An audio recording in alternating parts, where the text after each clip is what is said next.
So I often do my videos while I'm sitting here in front of this expanse of books behind me, and apparently there's words inside of them that you can read in junk.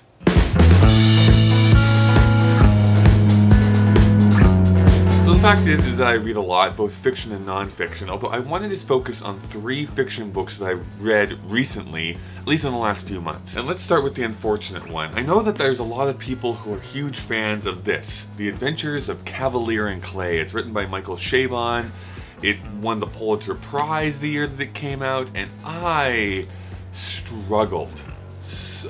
I just couldn't force myself to care. It has all the elements though that I should love. It's early New York City. It's talking about the formation of the comic book industry.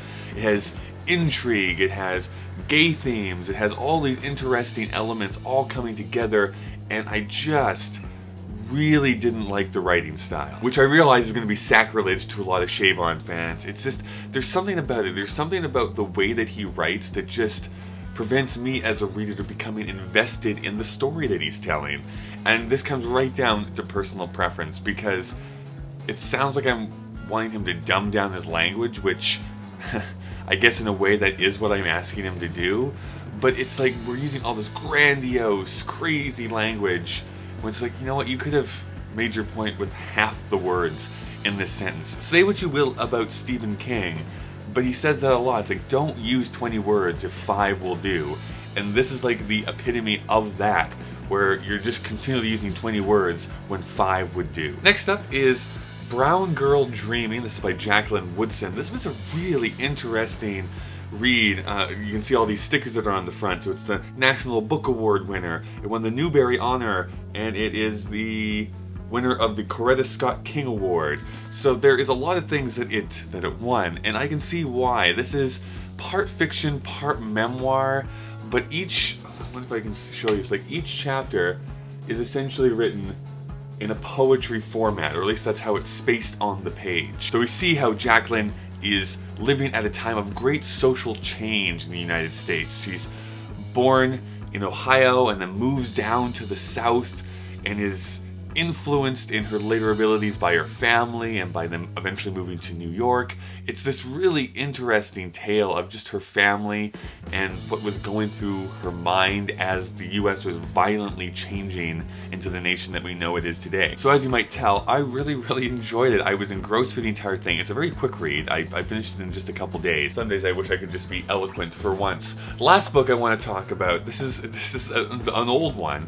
This is And Then There Were None by Agatha Christie, also published as 10 Little Indians, which is probably not as allowed nowadays as it once was. I mean, Agatha Christie is the queen of mystery novels. Like, she almost helped popularize the genre. She didn't actually, but she's one of the biggest titans of that genre, and I loved it.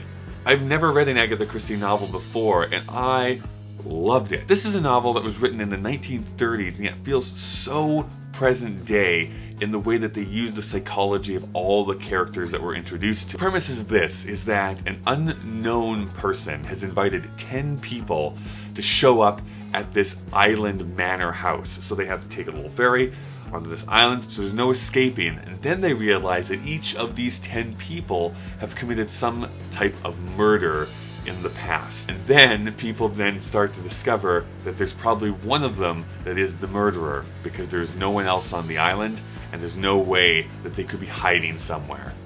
This is great. This is how you ratchet up the tension. Who you think the murderer is keeps changing as each chapter goes by. You eventually do figure out who it is, and it's kind of ingenious when it's discovered. It's like, oh yeah, that makes a whole lot of sense. It also uses something that I'm a big sucker for, which is prophecy. In this case, it's this poem of the 10 Little Indians, of like, say, 10 little Indian boys went out to dine, one choked his little self, and then there were 9. So it keeps going like that, where each of these 10 little Indian boys end up getting killed off. But that is how the people in the story also get killed off. So the first person who dies chokes to death. So continually is this fun little ride of like, I know the poem, I know how probably they're gonna get killed, but when is it gonna happen, and exactly how is that gonna happen? Anyways, I could not be more excited to read more Agatha Christie. I need to go and buy like all of her stories now, figure out all about this Miss Marple, jump into Hercule Poirot, all that stuff. But I'm sure, hopefully, some of you can actually read as well. So let me know what kind of books you've been reading recently and what I should put on my reading list. Thank you so much for watching. My name is Kyle. I upload videos every Monday and Thursday. I also sort of co-host a podcast every week. A link to that and all of my social media is down in the description below. I know, it's weird. You would think that a man of my looks wouldn't be reading all the time, but I do. So let me know down in the comments what you've been reading. I would love to join your library club. I'm not big on gatherings.